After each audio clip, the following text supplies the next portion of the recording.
Իհարկե նաև աստղաբաններն էլ են տեսնում, որ զույգը որին համապատասխան է ավելի ու ամուսնանում են, հետո ամուսնալուծություններն էլ է շատ հիմա տարածված,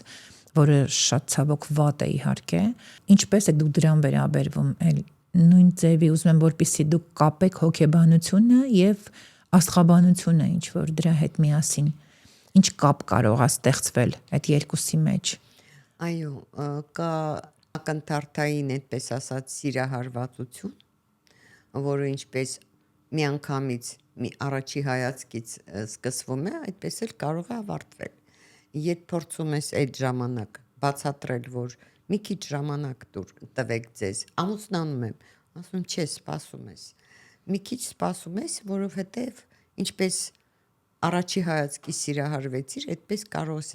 առաջի հայացքից ինչ որ գործողություն անի, դու հիասթափվես, բայց հետո դու համ նրա ճակատագիրն ես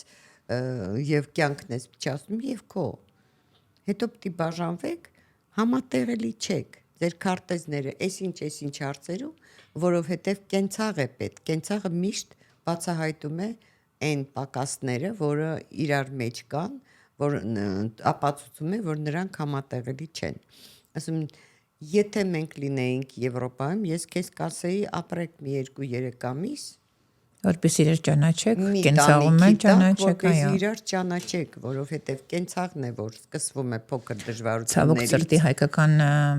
մենտալիտետը դա թույլ չի տալի, այդպես իհարկե։ Բայց գոնե կարելի է 1 տարի գոնե հանդիպել, որովհետև տարբեր իրադարձություններ են լինում կյանքում,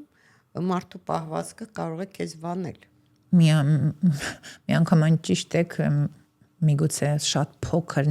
նրբանկատ մոմենտներ էլ կան այդտեղ, որովհետև միգուցե թե այդ մարդը ինչպես է փռշտում կամ հաց ուտում, դա էլ կարող է վրետ ազդել ու դու հասկանաս, որ դու չես կարողանում դրա հետ համակերպվել, չնայած մինչև անգամ եթե դաժե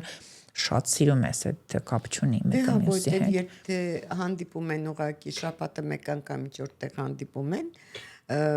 երկուսն էլ մի քիչ ավելի զգաստ են, լավագույն կողմերն են ցուցադրում միշտ։ Այդպես է ստացվում, ոչ թե միտումնավոր ես պետք է լավ Երևան կամ նրա աչքերին եւ այլը, բայց եթե մարդը դուրս գալիս է, ուզում ես նրան հաճոյատնալ, ուզում ես լավ տպավորություն թողնել, չէ, դա ստացվում է ինքնըստինքյան, ենթագիտակցորեն։